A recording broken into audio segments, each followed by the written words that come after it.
तो लास्ट हमारा जो टॉपिक यहाँ से रह गया वो ये है कि Minto Morley reforms 1909। Lord Minto के टाइम में एक मेजर डेवलपमेंट ये भी थी। तो इसके साथ साथ जो मजीद डेवलपमेंट्स हैं इसके अलावा वो देखेंगे, और लॉर्ड हार्डिंग का जो टाइम पीरियड है 16 तक, 1910 से 1916 तक, उसको भी हम इंशाल्लाह कवर करेंगे। तो अभी जो हमारे पास मेजर डेवलपमेंट है वो है मॉर्ले मिंटो रिफॉर्म्स 1909। अब इसमें जो आप इसको अगर आप अंडरस्टैंड करें, थोड़ा सा इसको कोशिश करें एनालाइज करने की, तो जब जब इंडिया के अंदर कोई एजिटेशनल मूवमेंट स्टार्ट हुई है, कोई कॉन्स्पायरेसी हुई है, ठीक है, कोई एजिटेशन हुई है, कोई प्रोटेस्ट हुए हैं इंडिया में, तो ब्रिटिशर्स ने इंडियंस को पैसिफाई करने के लिए, उनकी डिमांड्स को फुलफिल करने के लिए रिफॉर्म पैकेजेस इंट्रोड्यूस करवाए हैं डिफरेंट टाइम्स में। अब ये जो रिफॉर्म पैकेज उन्होंने 1909 में इंट्रोड्यूस करवाया है उसे हम क्या नाम देते हैं? Indian councils act 1909। ठीक है। अब मैंने आपको जैसे बताया कि ये रिफॉर्म्स पैकेजेस कब इंट्रोड्यूस होते हैं, जब जब कोई ना कोई ऐसी डेवलपमेंट इंडियंस की तरफ से हो रही होती है, कोई प्रोटेस्ट मूवमेंट चल रही होती है, कोई एजिटेशन चल रही होती है। तो इसके बैकग्राउंड में इंडिया के अंदर कौन सी प्रोटेस्ट मूवमेंट चल रही थी?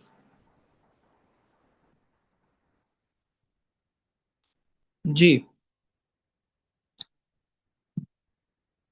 1909 में जो रिफॉर्म पैकेजेस उन्होंने इंट्रोड्यूस करवाए ब्रिटिशर्स ने, तो उसके बैक एंड पे इंडियंस जो है ना वो प्रोटेस्ट कर रहे थे। तो किस चीज को लेकर कर रहे थे protest?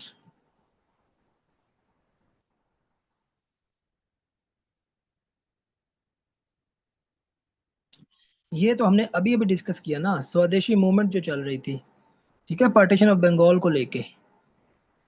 Ji, against the partition of Bengal जो स्वदेशी मूवमेंट चल रही थी, इंडियंस खास तौर पे इसको कर रहे थे, मुस्लिम्स तो इससे सेटिस्फाइड थे, और हमारा तो ऑब्वियसली डिमांड्स मीट हो रही थी। मुस्लिम लीग भी बन गई थी, साथ साथ हमारा जो शिमला डेपुटेशन जाहिर है उसको भी अलाउ कर दिया गया। उसके बाद मुस्लिम लीग बन गई, और हमें ये भी उन्होंने जो बावर करवा दिया कि जी आपकी जो डिमांड्स हैं शिमला डेपुटेशन की, उसको भी हम फुलफिल करेंगे। और उन्होंने उसको फुलफिल भी कर दिया। अब जाके 1909 में सेपरेट इलेक्टोरेट मुसलमानों को ग्रांट कर दिया गया।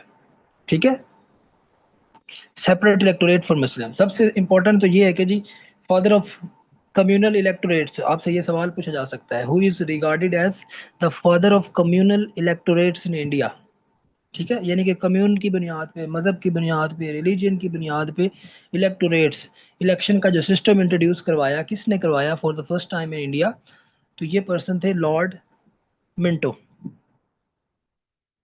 अब ये ऐसा नहीं है कि जो ब्रिटिश एम्पायर था, 1/4 ऑफ द वर्ल्ड, यानी कि 25% पूरी दुनिया के ऊपर कंट्रोल इनका था, ब्रिटिशर्स का।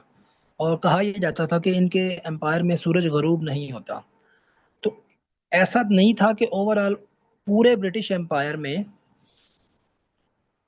ये फर्स्ट टाइम इंडिया के अंदर इंट्रोड्यूस करवाए गए 1909 में। हमने पिछली क्लासेस में पढ़ा कि इससे पहले अगर रिसेंटली बात करें तो पार्शियली साउथ अफ्रीका के अंदर इंट्रोड्यूस करवाए गए, पार्शियली, मुकम्मल तौर पे नहीं। मुकम्मल तौर पे तो वो 1950s में जाके, आगे जाके, काफ़ी आगे जाके 1950 के अवाइल में इसको इंट्रोड्यूस करवाया गया साउथ अफ्रीका में। लेकिन कॉन्सेप्ट इंट्रोड्यूस हो चुका था। मुसलमानों ने जो अपना इंस्पिरेशन ली शिमला डेपुटेशन ने कि जी हमें भी सेपरेट इलेक्टोरेट दो और ये सारे मामलात करो, तो वो असल में यहाँ से ली गई थी, साउथ अफ्रीका से।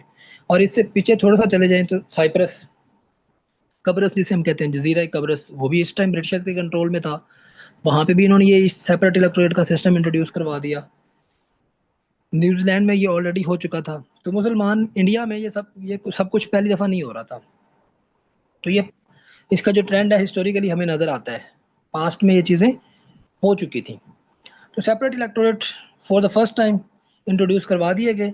और एक होता है इलेक्टोरेट और एक होता है सेपरेट इलेक्टोरेट। सिंपल आपको बेसिक इसका फर्क बता देता हूँ। इलेक्टोरेट जो होता है ना वो ज्योग्राफी के बेस पे होता है, ठीक है, लोकेशन की बेस पे होगा या एरिया की बेस पे होगा कि ये खास इलाका है, यहाँ पे इलेक्शन लड़े जाएंगे। ऐसा नहीं होगा कि एक मखसूस तबका जो है ना वो इलेक्शन लड़ेगा, ठीक है, और उसको कोई वोट डालने वाले भी मखसूस तबके के लोग होंगे।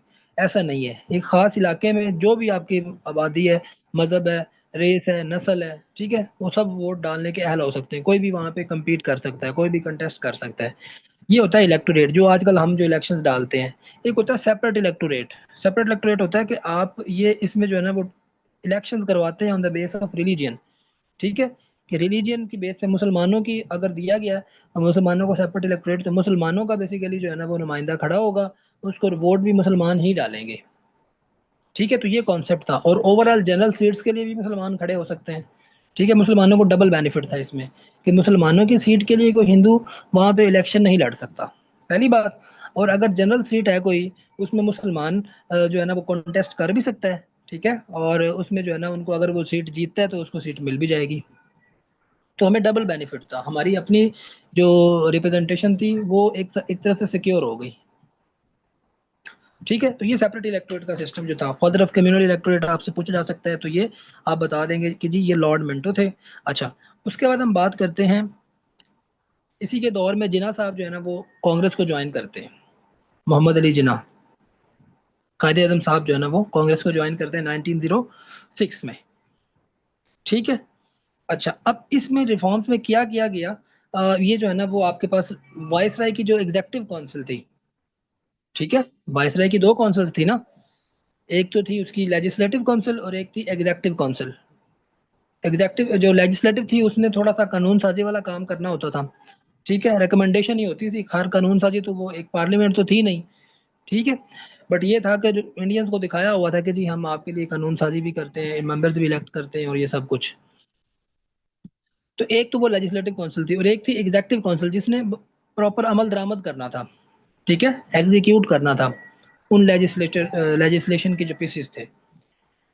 अब फर्स्ट टाइम ऐसा हुआ कि एग्जेक्टिव काउंसिल के अंदर मेंबर्स, इंडियन मेंबर्स जो है ना उसको ऐड किया गया, ठीक है। ये मुसलमानों की भी डिमांड थी कि दो मेंबर ऐड किए जाए, एक मुस्लिम हो और एक इंडियन हो। तो फर्स्ट टाइम एक इंडियन जो है ना उसको ऐड किया गया 1909 में, और उस बंदे का नाम क्या था जी, S P Sinha, S P Sinha. और ये लॉ मेंबर के तौर पे आया, ठीक है। एग्जेक्टिव काउंसिल में मुख्तलिफ पोर्टफोलियो से ताल्लुक रखते थे ना लोग, एजुकेशन से, हेल्थ से, फाइनेंस से। आर्मी कोई कमांडर था, आर्मी का कमांडर था, कमांडर इन चीफ जो था, लॉर्ड किचनर जिसके बारे में हमने पहले पढ़ा। अच्छा, तो मुख्तलिफ पोर्टफोलियो हुआ करते थे। अब ये जो एस पी सिन्हा जो कि फर्स्ट मेंबर बनता है, ये इसका ताल्लुक किस पोर्टफोलियो से था, ये था लॉ मेंबर, ठीक है। ये पहला इंडियन मेंबर, अगर आपसे कोई पूछ ले वायसराय की एग्जेक्टिव काउंसिल का पहला इंडियन मेंबर कौन था, तो एस पी सिन्हा। अगर कोई पहला मुस्लिम मेंबर पूछ ले तो वो सैयद अली इमाम, सैयद अली इमाम। ये आगे जाके बनते हैं 1910 में, अगले साल ये भी लॉ मेंबर ही बनते हैं, ठीक है। एस पी सिन्हा जब वो रिजाइन करते हैं, छोड़ देते हैं, तो उसके बाद जो है वो फिर सैयद अली इमाम ये मुस्लिम बनते हैं, ये सेकंड इंडियन होते हैं और पहले मुस्लिम होते हैं जो क्या करते हैं, जो ज्वाइन करते हैं वॉइस राय की एग्जेक्टिव काउंसिल, एसपी सिन्हा के बाद। और दूसरा क्या हुआ, लेजिस्लेटिव काउंसिल जो थी उसका जो नंबर था, साइज, वो इंक्रीज कर दिया गया। पहले उसका 16 हुआ करता था, अब उसका जो नंबर है वो बढ़ा के कितना कर दिया गया, 60, 16 to 60।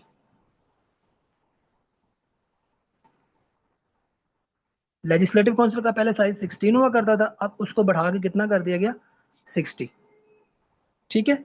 और इस 60 में से आपके पास जो 28 है वो ऑफिशियल है, और 32 जो है वो नॉन ऑफिशियल है, ठीक है। ऑफिशियल से मुराद है कि गवर्नमेंट का कोई सर्वेंट होगा, ठीक है, ऑफिशियल होगा, गवर्नर होगा, मिनिस्टर होगा, कोई भी गवर्नमेंट से उसका ताल्लुक होगा, ब्रिटिश गवर्नमेंट से, सरकार से उसका ताल्लुक होगा, ठीक है। तो ये ऑफिशियल होंगे, और जो बाकी होंगे वो नॉन ऑफिशियल होंगे। उन 32 में से जो है ना वो 5 जो होंगे वो सेपरेट इलेक्टोरेट से आएंगे, ये भी याद रखना है। 5 कितने होंगे जी, ये सेपरेट इलेक्टोरेट के थ्रू आएंगे। और सेपरेट इलेक्टोरेट उस टाइम किसको दिया गया, जस्ट मुस्लिम्स को। तो 5 मुस्लिम्स यहाँ पे फिक्स हो गए कि मुसलमान 5 आएंगे ही आएंगे, ठीक है, सेपरेट इलेक्टोरेट पे। और बकिया जनरल सीट्स हैं उस पर भी मुसलमान लड़ सकते हैं, अगर वहां से कोई जीतता है तो वो आगे आ सकता है, ठीक है। ये लेजिस्लेटिव काउंसिल की बात हो रही है। इसी लेजिस्लेटिव काउंसिल के मेंबर बनते हैं जिन्ना साहब 1909 में, ये सेपरेट इलेक्टोरेट के थ्रू आते हैं, मोहम्मद अली जिन्ना, ठीक है। ये याद रखिएगा, 1909 में इंपीरियल लेजिस्लेटिव काउंसिल, ये जिसे हम लेजिस्लेटिव काउंसिल भी कहते हैं, 1909 में, 1909 में मोहम्मद अली जिन्ना साहब जो है ना वो मेंबर बनते हैं इस काउंसिल के। और इसी तरह आपने ये देखना है कि 1909 में वो मेंबर बन जाते हैं। ठीक है, अगर आपसे मैं पूछे इलेक्ट कब होते हैं, लेकिन ऑफिशियली अपनी जो सीट वो अज्यूम कब करते हैं, ये भी सवाल आता है। 1910 में। बहुत सी किताबों में आपको 1910 मिलेगा। उसकी रीज़न यही है कि वो अपनी ऑफिशियली जो सीट अज्यूम करते हैं, अपना ओहदा संभालते हैं, वो कब संभालते हैं, 1910 में। और ये सब कुछ किस तरह हो रहा है, under the separate electorate system.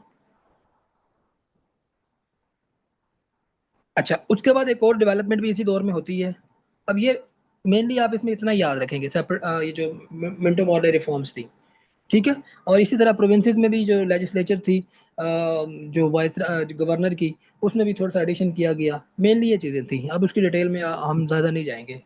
ठीक है। सेपरेट इलेक्टोरेट डिमांड जो थी वो दे दी गई, और सेल्फ रिप्रेजेंटेशन की जो है ना वो तरफ एक पहला कदम बढ़ा दिया गया। जो इंडियंस हैं वो खुद से भी गवर्नमेंट कर सकते हैं। एग्जेक्टिव काउंसिल में उसको नुमाइंदगी दे दी गई, लेजिस्लेटिव की सीटें बढ़ा दी गई। अच्छा, उसके बाद हम देखते हैं जी, एक डेवलपमेंट होती है 1909 में। ठीक है। सैयद अमीर अली। सैयद अमीर अली 1909 में ये मेंबर बन जाते हैं, पहले Indian, first Indian member of privy council.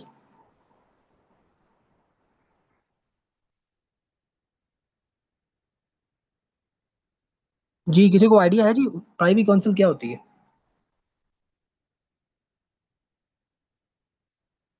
Ji class. नहीं सर, इसका नहीं पढ़ा कभी मैंने। ठीक हो गया जी। ओके। अब बकिया स्टूडेंट्स को मेरी आवाज आ रही है जी? रिस्पॉन्ड काइंडली कर दीजिएगा।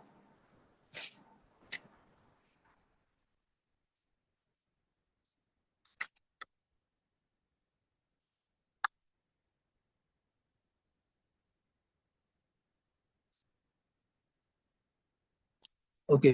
तो प्राइवी काउंसिल जो होती है बेसिकली, जिस तरह हमारे यहाँ आप देखते हैं डिस्ट्रिक्ट कोर्ट्स होते हैं, तहसील लेवल पे होते हैं, डिस्ट्रिक्ट लेवल पे आ गए, फिर आपका हाई कोर्ट्स हो गए, प्रोविंशियल लेवल पे, फिर आपका एंड पे जाके जो हाईएस्ट अपील आपका जो फोरम होता है वो क्या होता है, सुप्रीम कोर्ट। यानी कि सुप्रीम कोर्ट के बाद आप कहीं जाके अपील नहीं कर सकते, ये हाईएस्ट फोरम है।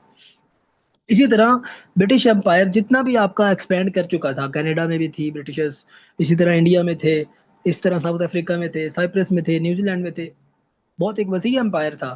तो सबकी जो अपील हुआ करती थी, हाईएस्ट फोरम जो था अपील के लिए, हाईएस्ट कोर्ट जो था for appeal for all British empire, वो कौन सा था? उसे हम कहते थे प्राइवी काउंसिल। उसे हम क्या नाम देते थे? Privy council.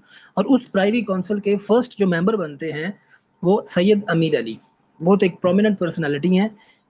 ये 1909 में बनती है, और इन्हीं की कोशिशें थी कि मुसलमानों को सेपरेट इलेक्टोरेट दिया गया।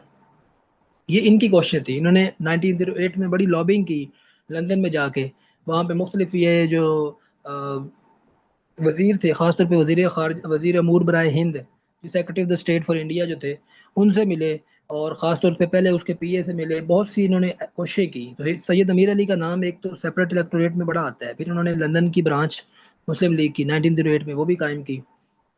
ठीक है। उसके बाद फिर ये इनकी एक दो किताबें हैं, द स्पिरिट ऑफ इस्लाम और द शॉर्ट हिस्ट्री ऑफ सरासेंस। ये दो किताबें बड़ी फेमस है सैयद अमीर अली की, तो ये भी इन्हीं के बारे में है, तो ये इंपॉर्टेंट है, इनको आपने थोड़ा सा देख लेना है। अच्छा, उसके बाद हम देखते हैं जी नेक्स्ट। मेनली तो इसके टाइम पीरियड में ना ये डेवलपमेंट्स हो रही हैं। अब हम नेक्स्ट, हमारे पास जो वाइसराय आ रहा है वो है लॉर्ड हार्डिंग।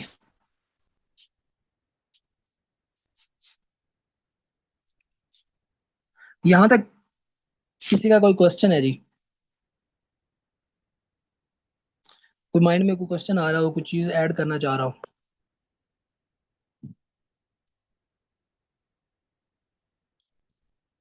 चलें जी। ठीक है। अगर किसी का कोई क्वेश्चन हो तो वो आप मेंशन कर सकते हैं मजीद। अब देखते हैं नेक्स्ट, हमारे पास है लॉर्ड हार्डिंग। ठीक है जी। और ये हार्डिंग, इनका जो टाइम पीरियड है वो कब से कब तक है जी? 1910 से 1916 तक। अच्छा, अब इनके टाइम में ना बहुत इंपॉर्टेंट डेवलपमेंट्स होती हैं, बहुत सवाल भी यहाँ से बनते हैं, तो इनको जरा हम देख लेते हैं।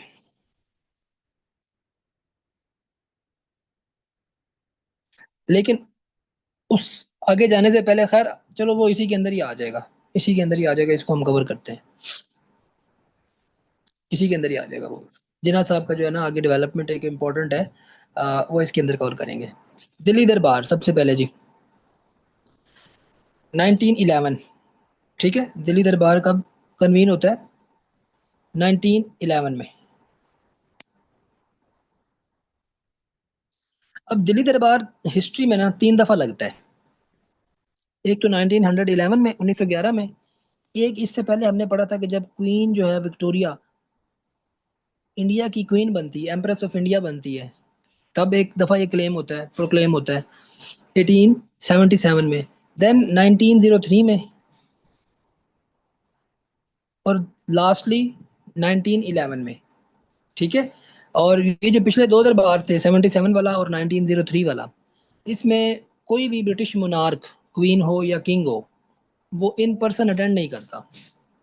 इन पर्सन कोई भी आता नहीं है। लेकिन फर्स्ट टाइम ऐसा हुआ कि जो ब्रिटिश मोनार्क था कोई, वो अटेंड करता है इन पर्सन, वो 1911 में करता है, ठीक है। और इस टाइम ये ब्रिटिश मोनार्क कौन था? जॉर्ज फाइव, ठीक है। जॉर्ज फाइव, और उसकी जो क्वीन थी, Queen Mary. George five and Queen Mary, ठीक है जी। अच्छा, उसके बाद हम देखते हैं जी इसमें हुआ क्या, इंपॉर्टेंट डेवलपमेंट क्या ली गई। कैपिटल शिफ्ट कर दिया गया, ठीक है। कोलकाता पहले हुआ करता था, तो वहां से दिल्ली को शिफ्ट कर दिया गया, ठीक है। दिल्ली कैपिटल बना दिया गया। और साथ में जो बंगाल की पार्टीशन थी, उसको एनल कर दिया गया, ठीक है। Annulment of partition of Bengal, साथ साथ आपके पास जो है ना वो कैपिटल शिफ्ट है। ये दो इंपॉर्टेंट डिसीजन यहाँ पे लिए गए। दिल्ली दरबार मैंने आप लोगों को बताया कि 3 दफा जो है ना वो कन्वीन होता है। अब सवाल ये आता है कि जी दिल्ली का जो कैपिटल था, सॉरी कलकत्ता से जो है ना वो दिल्ली कैपिटल शिफ्ट क्यों किया गया, व्हाट वाज द रीजन? उसकी रीजन क्या हो सकती है जी? उसकी रीजन मैं आपको बता देता हूँ। रीजन उसकी ये हो सकती है, जो इनफैक्ट है भी, वो ये है कि जी आप मैप में अगर देखें ना कोलकाता को, ठीक है, तो बड़ा ईस्ट पे, मशरिक में आपको मिलेगा, ठीक है। अब एक जो आपका कैपिटल होता है उसको सेंटर में होना चाहिए, ताकि आप उसको ज़रा आप हर जगह पे इजीली आप एडमिनिस्ट्रेटिव जो एक्शंस हैं वो आसानी से ले सकें। और आप एक कॉर्नर पे अगर बैठे हैं तो ओवरऑल पूरे एक इतने बड़े एम्पायर को आप जो है ना वो कंट्रोल करना बड़ा मुश्किल हो जाता है। तो एक तो ये रीज़न थी कि आपका एक कॉर्नर में था कोलकाता। देन आप ये देखते हैं कि दिल्ली से शिमला का जो फासला था वो बहुत कम था, कोलकाता से शिमला का फासला बहुत ज़्यादा था। अब इन्होंने कैपिटल शिफ्ट तो करना ही होता था गर्मियों में, गर्मी में शिमला शिमला कर देते थे। तो शिमला चूंकि एक वो सेहत अफ़ज़ा मकाम था, मरी की तरह था, तो वो बड़ा शिफ्ट होता था, बड़ा हर्डल होती थी कोलकाता से इतनी दूर अपनी ब्यूरोक्रेटिक मशीनरी को मूव करवाना। तो दिल्ली से बहुत करीब पड़ता था, इस वजह से जो है ना वो एक तो एक रीज़न ये भी थी।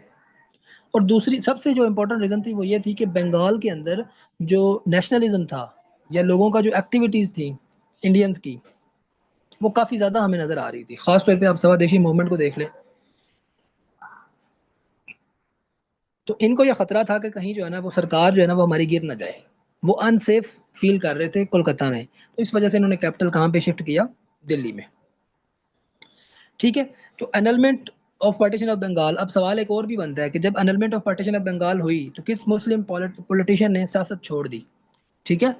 तो ये नवाब सलीमुल्लाह खान, इनके नाम के आगे ढाका भी आता है, तो बंगाल के ये मुस्लिम लीग के सदर भी थे, ठीक है। तो बंगाल में जब इतनी बड़ी डेवलपमेंट हुई, एनरोलमेंट हो गई पार्टीशन ऑफ बंगाल की, तो इन्होंने पॉलिटिक्स छोड़ दी। उसके बाद हम देखते हैं कि यहाँ पे एक और इम्पोर्टेंट डेवलपमेंट्स क्या होती है, असैसिनेशन अटेम्प्ट। अब इस लॉर्ड हार्डिंग के ऊपर जो है ना वो असैसिनेशन अटेम्प्ट की जाती है। कौन करता है जी? पर्सन का नाम क्या है जी? ये थोड़ा सा हम आगे चल के देखते हैं। इसे हम, इस इवेंट को हम क्या कहते हैं? दिल्ली कॉन्स्पायरेसी केस, ठीक है। दिल्ली कॉन्स्पायरेसी केस, एक बॉम्ब थ्रो किया जाता है ड्यूरिंग अ सेरेमोनियल प्रोसेशन इन दिल्ली।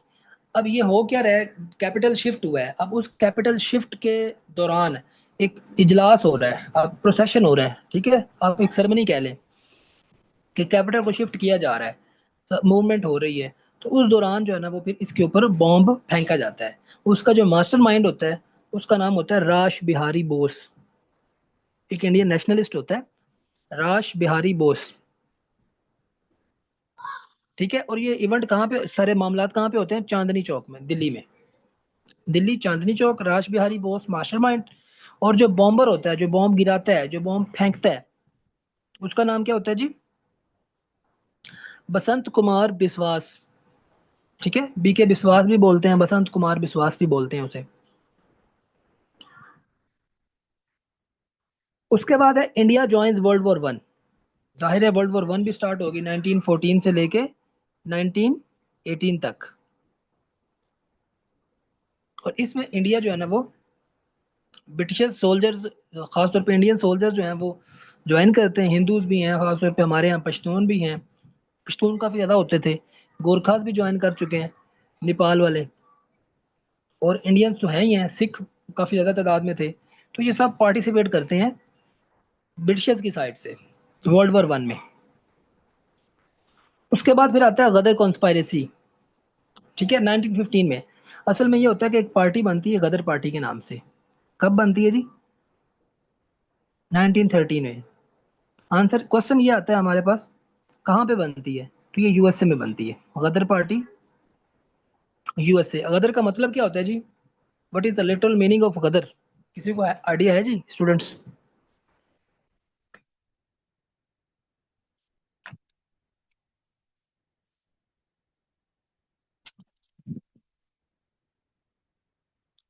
गदर, गदर का मतलब होता है रिबेलियन, म्यूटनी, बगावत। ठीक है जी। तो ये बेसिकली, हाँ जी, 1913 में एक पार्टी बनती है, तो ये बगावत कर रहे होते हैं ब्रिटिशर्स के साथ मिलके। जी गदर, GHADAR। तो ब्रिटिशर्स को जो है ना वो ओवरथ्रो करने के लिए, निकालने के लिए ये असल में सब कुछ हो रहा होता है। और ये मिल रहे होते हैं किसके साथ? मिल मिल जाते हैं ये आगे जर्मनी के साथ, क्योंकि जाहिर है इनके अपोनेंट जो थे वो वर्ल्ड वॉर वन में वो जर्मनी ही था मेन। तो एक प्लॉट, सीक्रेट प्लॉट बनाया जाता है। ठीक है, खास तौर पे ये मूवमेंट जो है ना वो पंजाब से स्टार्ट की जाती है, कि जो ब्रिटिशर्स के अगेंस्ट, जो खास तौर पे यहाँ पे जो हमारे सोल्जर्स हैं ब्रिटिश आर्मी के अंदर, वो किस तरह रिवोल्ट करनी है उन्होंने, और ये सारे मामला एक प्लॉट बनाते हैं कि ब्रिटिश आर्मी को जो है ना वो हमने डिफीट करना है हमने। तो वो सारा सीक्रेट प्लॉट जो होता है वो ब्रिटिश इंटेलिजेंस पकड़ लेती है। और यहाँ पे इन लोगों को काफ़ी ज़्यादा जो है ना वो बहुत ज़्यादा बड़े पैमाने पे इनकी किलिंग भी होती है, उनको मार भी दिया जाता है। तो ये एक प्लॉट है, उसे हम क्या कहते हैं? गदर कंस्पायरेसी 1915। दो कॉन्स्पायरेसीज आज हमने पढ़ी, एक दिल्ली कॉन्स्पायरेसी जिसमें लॉर्ड हार्डिंग के ऊपर बॉम्ब फेंका जाता है, और दिल्ली दूसरी जो है वो हमारे पास गदर कॉन्स्पायरेसी 1915। अच्छा, इस दौरान और भी काफ़ी ज़्यादा डेवलपमेंट्स होती हैं, थोड़ा सा उनके ऊपर भी रोशनी डालते हैं। एक इंपॉर्टेंट डेवलपमेंट है आपके पास, Kanpur mosque tragedy. Kanpur mosque tragedy. अब कानपुर मॉस्क ट्रेजिडी जो होती है, ये इवेंट है 1913 का। ठीक है, आपसे सवाल पूछा जा सकता है कि कानपुर मॉस्क ट्रेजिडी कब का इवेंट है? 1913 का। किस जगह का है? यूपी का, उत्तर प्रदेश का। और इसमें आगे कौन सी जगह है? तो उसमें आगे जगह है मछली बाजार। इसमें आगे कौन सी जगह है? इसमें आगे आपको मिलेगी एबी रोड।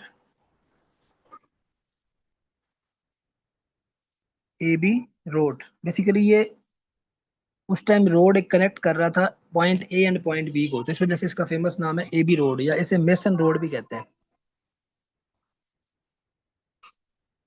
मेसन रोड या एबी रोड।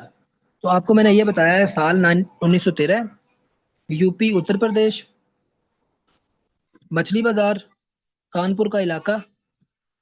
ठीक है, और वहां पे ये इवेंट हो रहा है एबी रोड पे।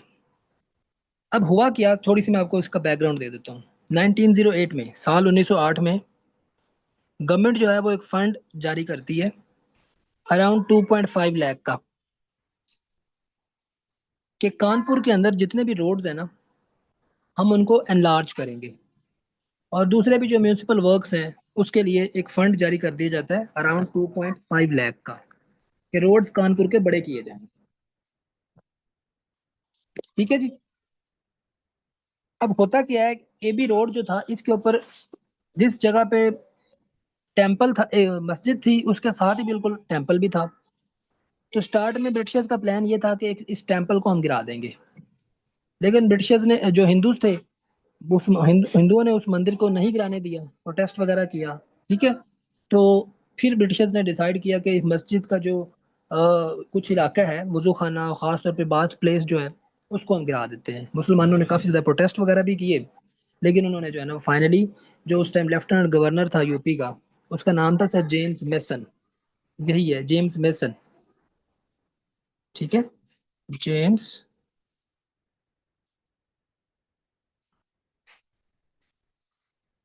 ठीक है जी, जेम्स मेसन।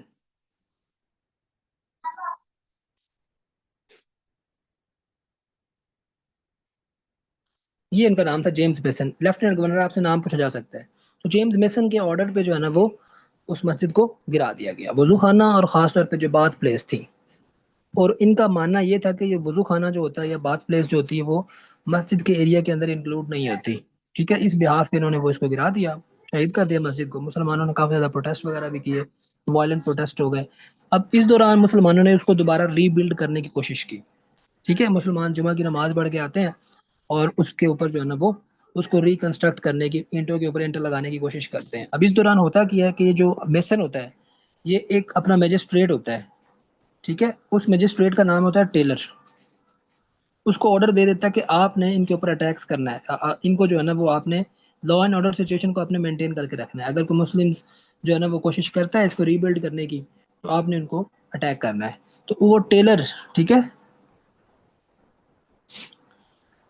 तो टेलर के नाम पे, टेलर एक मजिस्ट्रेट था, उसने, उसके कहने पे पुलिस ने क्या किया, फायरिंग कर दी। और ये फायरिंग कुछ 15 मिनट्स चलती रही।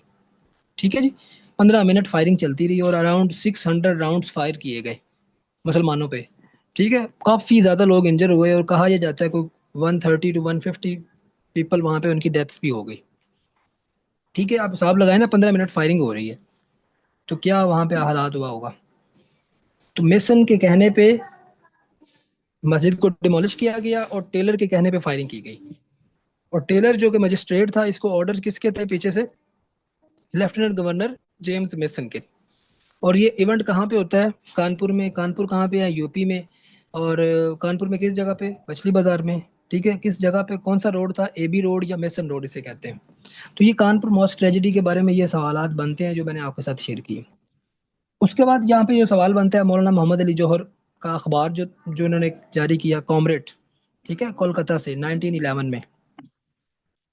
उसके साथ साथ यहाँ से जो क्वेश्चन बनता है वो ये है कि जी, जो इटली होता है वो इन्वेजन करता है ट्रिपोली की, TRIPOLI।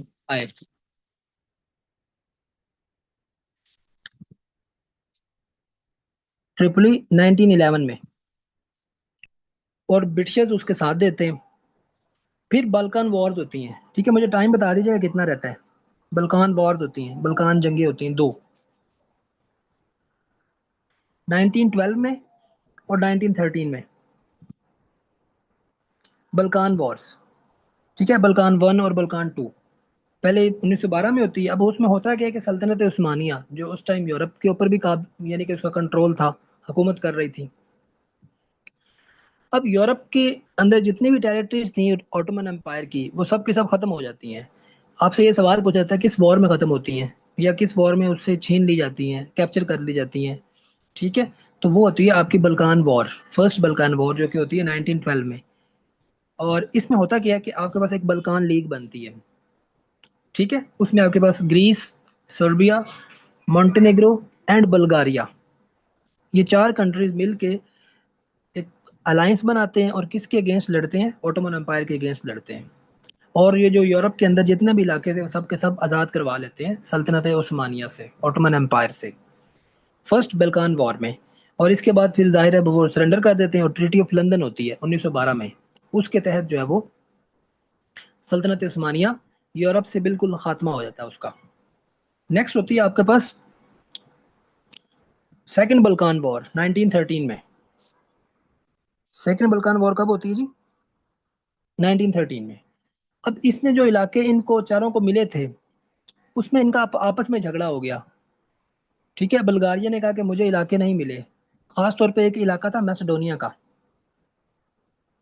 ठीक है, जहाँ पे आपको अलेक्जेंडर भी मिलता है। अलेक्जेंडर का जो ओवरऑल सारा मामला थे वो यहीं से इमर्ज हुए थे, अलेक्जेंडर द ग्रेट के।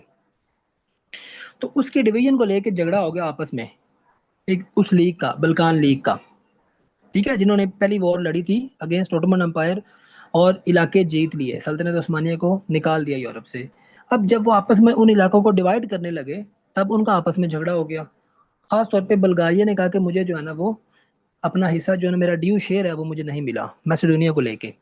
तो बल्गारिया ने जो है ना वो अटैक लॉन्च कर दिया सर्बिया के ऊपर और ग्रीस के ऊपर। ठीक है, बल्गारिया ने अटैक लॉन्च कर दिया। तो उसमें फिर ओटोमन एम्पायर भी ज्वाइन कर लेता है इसको, और इसके ऊपर अटैक कर दिया जाता है, और ये जो है ना बल्गारिया ये बैटल हार जाता है, बल्कान वॉर।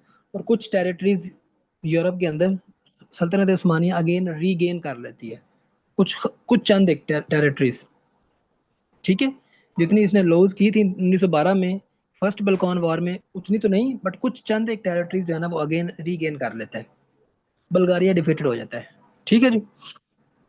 अब हुआ क्या कि ये सब कुछ हो रहा है, सल्तनत उस्मानिया टूट रही है, त्रिपोली जो कि लीबिया के अंदर आपको मिलता है, 1911 में मैंने आपको बताया, वहां पे भी अटैक हो रहा है, वो भी सल्तनत उस्मानिया का हिस्सा था। मुसलमान यहाँ पे जो बैठे होते हैं ना वो दर्द फील कर रहे होते हैं। ठीक है, अब हो क्या रहा है आपके पास, अनलमेंट हो रही है पार्टीशन ऑफ बंगाल की, यहाँ पे त्रिपोली पे अटैक हो रहा है, बल्कान लीग बन रही है। ठीक है, बल्कान वॉर्स हो रही है, सल्तनत उस्मानिया खत्म हो रही है। इस दौरान मुसलमानों के जो सेंटिमेंट्स है वो हर्ट भी हो रहे हैं, मुस्लिम लीग भी जाहिर है वो डैमेज हो रही है, उसकी रेपुटेशन भी मुसलमानों के यहाँ। तो वो फिर क्या करते हैं, अपना कॉन्स्टिट्यूशन चेंज करना पड़ता है उनको, मुस्लिम लीग को। और मुस्लिम लीग अपना कॉन्स्टिट्यूशन कब चेंज करती है, ये सब एक्टिविटीज हो रही है ना बैकग्राउंड पे, तो ये फिर अपना जो कॉन्स्टिट्यूशन है ये 1913 में जाके चेंज कर लेते हैं, on the proposal of Syed वजीर हसन एंड मौलाना मोहम्मद अली जौहर। ठीक है, अब जिन्ना साहब ज्वाइन नहीं करते, जिन्ना साहब कहते हैं कि आप जब तक अपना कॉन्स्टिट्यूशन तब्दील नहीं करेंगे मैं ज्वाइन नहीं करूंगा। जिन्ना साहब कांग्रेस के मेंबर हैं 1906 से। तो सैयद वजीर हसन का नाम आपने याद रखना है लाजमी, और मौलाना मोहम्मद अली जौहर का। इन्होंने प्रपोजल किया कांग्रेस, मुस्लिम लीग का कॉन्स्टिट्यूशन तब्दील हुआ। पहले ब्रिटिश के साथ लॉयल्टी की बात होती थी पहले कॉन्स्टिट्यूशन में, जो कि मौलाना मोहम्मद अली जौहर ने डिज़ाइन किया था 1907 में कराची सेशन में। लेकिन अब बात क्या हो रही है कि जी अब हमने सेल्फ गवर्नमेंट की बात करनी है under the ages of British empire, यानी कि ब्रिटिश एम्पायर हमारे ऊपर हुकूमत करें और सुपरविजन करें, डोमिनियन का स्टेटस हो, बट ये है कि हमने सेल्फ गवर्नमेंट अटेन करनी है, इतनी ज़्यादा लॉयल्टी हमें दिखाने की ज़रूरत नहीं है। तो ये कॉन्स्टिट्यूशन तब्दील हुआ, जिन्ना साहब का बेसिकली आइडिया था, प्रपोजल इन्होंने दिया और माइंडसेट उनका था जिन्ना साहब का, और कॉन्स्टिट्यूशन तब्दील हो जाता है 1913 में। ये आपने जेहन में रखना है, मार्च में, मार्च 1913 में। और एक और सवाल भी आता है कि जिन्ना साहब को कन्विंस किसने किया मुस्लिम लीग ज्वाइन करने पे, तो ये किया मौलाना मोहम्मद अली जौहर ने, और ख़ास तौर पे उनके साथ एक और थे सैयद वजीर हसन। ये लंदन में जाकर वहाँ पे उनको कन्विंस करते हैं जिन्ना साहब को। उसके बाद एक और डेवलपमेंट आप देखते हैं, 1913 में अखबार बनता है जी, हमदर्द अखबार, मौलाना मोहम्मद अली जौहर जारी करते हैं। ठीक है, उर्दू अखबार होता है ये। फिर 1913 में एक इस्लामिया कॉलेज बनता है पेशावर। ठीक है, इसी तरह फिर आपके पास जो है ना वो रेशमी रुमाल मूवमेंट 1913 में ये स्टार्ट हो जाती है, रेशमी रुमाल, सिल्क लेटर मूवमेंट। ठीक है, I think silk letter movement को हम कल कर लेते हैं क्योंकि टाइम हमारे पास शॉर्ट है। मुझे टाइम बताइएगा कितना ज़रा,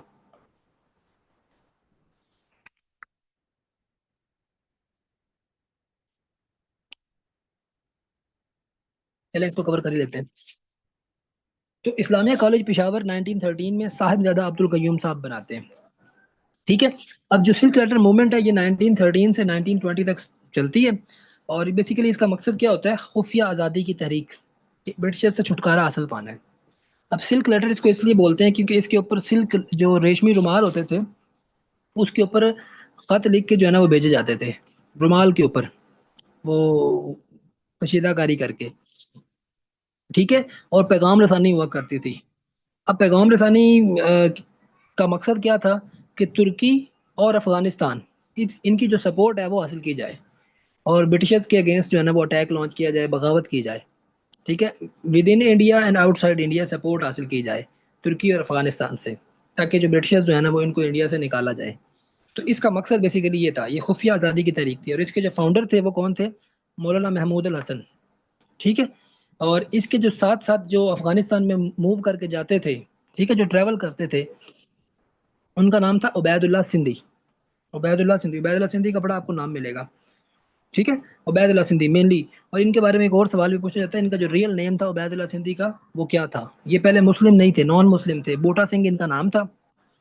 ठीक है, ये कन्वर्ट होते हैं मौलाना महमूद अल हसन जो कि शेख उल हिंद थे, उनकी प्रीचिंग से ये मुसलमान होते हैं। ठीक है, एक देवबंदी ऑर्गेनाइजेशन थी ये। आपके पास ये जो रेशमी रुमाल मूवमेंट है ना, ये देवबंदी एक मूवमेंट थी। तो